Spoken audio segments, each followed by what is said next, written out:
The newsroom. French daily Libération slapped it on its front page this Wednesday. Prostitution, the world's oldest debate. The French Parliament this week discussing a bill that would shift the burden from the sex worker to the client, with €1,500 fines for soliciting the services of. The same bill would overturn legislation passed in 2003 that punished prostitutes for curb calling. That's because of European guidelines that consider prostitutes to be the victims. We're going to put that premise to the test and ask our panel what it makes of legislation that has MPs split on both sides of the aisle. We'll also look at the trend elsewhere, most notably in Germany, which is feeling a strong backlash against a 2002 bill to bring the sex trade above board. Today in the France 24 debate, find the client or punish the prostitute? And with us to talk about it, Pauline ARRIGHI, member of Osez le Féminisme, the feminist collective. Thank you for joining us. Gil MIHAELY, columnist for Yediot Aharonot, co-founder of Causeur and Causeur.fr. And you have, this is one of your cover stories, you were one of the signatories of a manifesto. Tell us what that manifesto says. Said that it's a very bad idea to penalize prostitutes' clients, that there's a liberty issue here, then there's a difference between men and women issue, and of course there are pragmatic issues. And overall, it's a very bad idea. All right, we'll get back to that manifesto, which caused a lot of stir here in France. First, though, let's say hello from London to Cari MITCHELL of the English Collective of Prostitutes. Thank you for joining us. And from Sweden, which has already turned the tables on clients and banning the purchase of sex, Stockholm University's Max WALTMAN, whose work focuses on prostitution, pornography, and trafficking. Thank you for joining us. The France 24 debate, where you can join the conversation on Facebook and on Twitter, our hashtag F24debate. You've been weighing in throughout the day on this. Now, the law will be brought before MPs on Friday amid deep divisions among both the left and the right. More now from Kyle Brown. On the fringes of this forest in southwest Paris, the sex trade is on display night and day. Prostitutes charge upwards of €20, some in the middle of the woods. Others are more established, like Manuela, who works in a relatively safer environment and accepts credit cards for payment. Working conditions the Venezuelan fears she'll lose if the proposed bill becomes law. If the law passes, we'll be forced to hide and to work in some other way. Customers have to go deep into the woods, and that will be dangerous. That will be very dangerous. These are the people targeted by the new bill.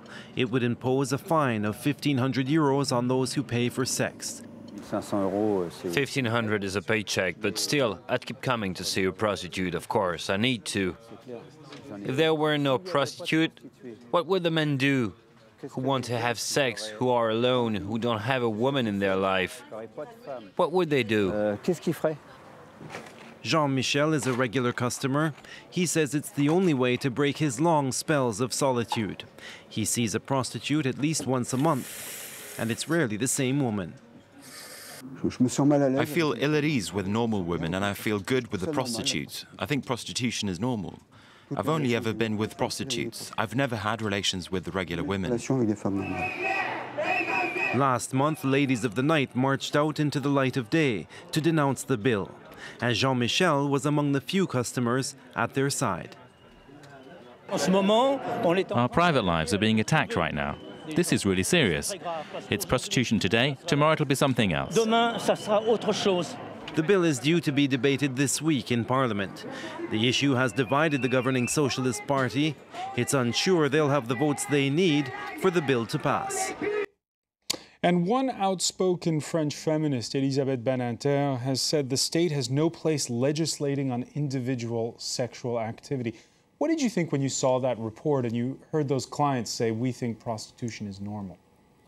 Elisabeth Badinter says we shouldn't legalize like sexual activity. But prostitution is not a sexual activity which is led between two partners who want each other and have desire for each other. Of course, we don't have anything against people having sex if they both want to. What we are against is the violence there is in prostitution.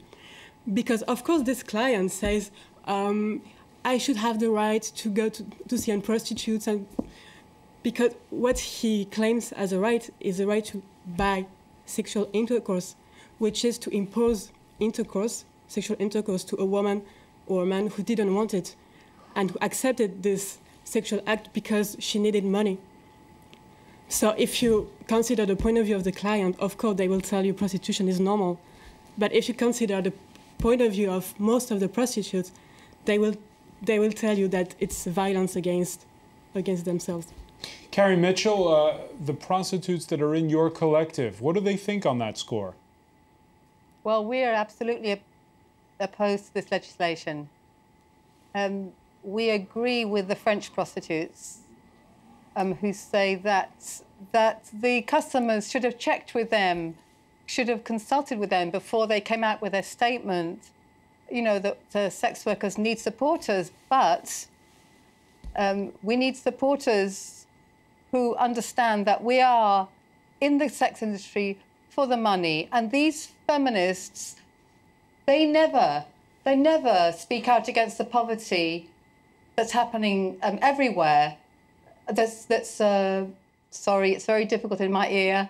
You have feedback in your ear. We'll try to sort that out. But they are saying, but these feminists are not taking what the sex workers are saying, both in France and everywhere, that prostitution is consenting sex. It shouldn't be anything to do with the criminal law. Criminalising clients increases criminalisation, even if you are at the same time decriminalising on the street. The Swedish women will tell you they are already decriminalised on the street. They're discriminalised everywhere. And the legislation in Sweden has not made it safer. Max Waltman, is that the case? I can't hear you now. Unfortunately, I do not agree with the British view here, the one that was represented. To say that prostitution is consenting sex, that is not really accurate. If we look at the facts worldwide, prostitution in virtually any country is composed by people who are under extreme poverty. The majority really is in prostitution in order to survive financially. A study that was done in 9 countries with almost 900 people in prostitution showed that 89% explicitly said they wanted to escape prostitution. And the majority have also been subjected to sexual abuse or physical abuse during childhood. And virtually, they have no alternative. That's why they are in prostitution. So to call it consenting sex is not really accurate.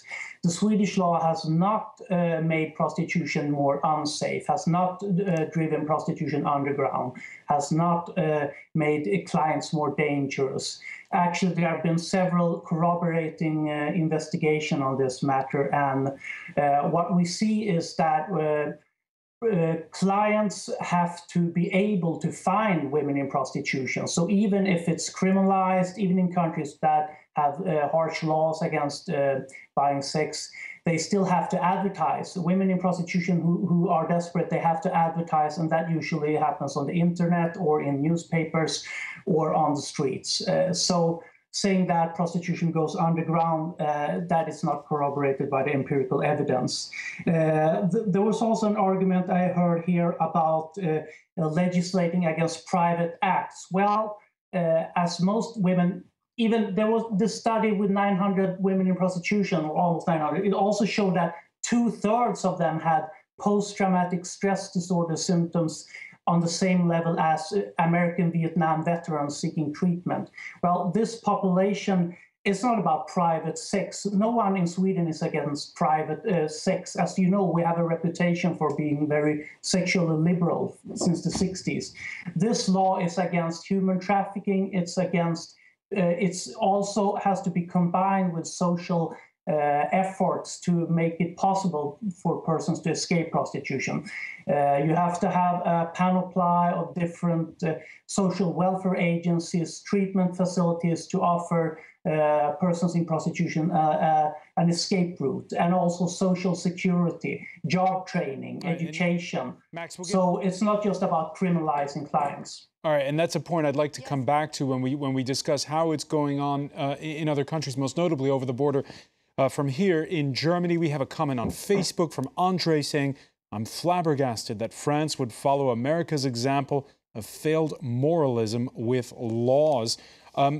Gil MIHAELY, your manifesto caused a big stir partly because of its title, The 343 Bastards. It was a pun on a manifesto that had been signed by women for the legalization of abortion in France in the early 1970s.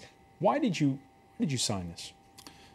Well, because I think that there's a liberty issue here. Of course, no one is for the criminal dimension of prostitution. Everyone is against exploitation, violence, criminal network, mafia, and of course, no one wishes to see women being forced to have sexual relationship. But I think it's grotesque to say that any sexual relationship where there's no mutual desire by all parties should be illegal. I think that when grown-up, independent, free women say, we choose to do this, even though they need money, is anyone in the world except Bill Gates is free from thinking about money, takes only free decisions without thinking of how much he will make or how he will feed his children. Prostitution is a very complicated issue. There are many prostitutions. We only see, because it's very visible, we only see the street prostitution. Probably it's less than half of the prostitution. All statistics deal only with that prostitution. Ever since the debate was engaged in France, there are women, some of them in the middle age, that testify that it's a choice. It's not a happy choice, but it's a choice. And I don't see how, in name of what, we can say to an adult, independent and free, according to the law, no, you shouldn't do it. Pauline ARRIGHI? Yeah, you are talking about free and independent adults. I totally agree with that. But if you are forced to be in prostitution because of money issues, or because you are influenced by someone who forces you to prostitute yourself, can be a partner or a member of family, then prostitution is never like a real choice. If you're forced for another person, then the other person is a pimp, yeah, and it's against the law. Mm-hmm. If you don't have any other way to make money, yeah, so you are forced by economic pressure. Yes, but for me, economic pressure is we're not going to make a world without poverty. It's impossible. Even if we could, I don't know. It's impossible. So people will need money. People sometimes find themselves when they're 30 or 40 and they need money. The world will be better if women would have to hesitate between being a captain for British Airways or a brain surgeon. This is not the case. What do we do now? The law... let me bring in... Is it Cari Mitchell? Go ahead. Yes, we have similar women who call themselves feminists in this country, and instead of who have taken up the whole question of prostitution and bypassing sex workers, taking not a bit of notice of what sex workers are saying, have alleged that all prostitution is violence and they're going to save women and this whole thing. But these women have not put their energy into dealing with and to opposing the poverty that is going down. In this country, we have welfare cuts, benefit sanctions. In France, you have 1 in 5 children living in poverty. You know, you have 21% of young people, 18 to 29, who are considered to be poor. I mean, what are people supposed to do? And then you come down and promote legislation, put all your energy into legislation, which is going to make it more dangerous. And you should listen to the sex workers. Listen to the sex worker who said the clients are going to have to go more underground, and so therefore they are going to have to go more underground, and they are going to be more vulnerable to violent clients and also to the police who are going to take advantage, who are corrupt, racist, sexist. Because that's what we know. This is not going to get the police off women's backs. But Cari Mitchell, what do you answer to Max? What do you answer to Max WALTMAN, who said to us earlier that in Sweden this hasn't been the case? No, he's wrong. He's wrong. He's not listened to Swedish sex workers. Swedish sex workers say, "You accept my right to say no, to say no to violence, to rape. You have to accept my right to say yes if I want to sell my body." Sex workers are women who are trying to survive. Most are mothers, mostly single mothers. Some are even grandmothers.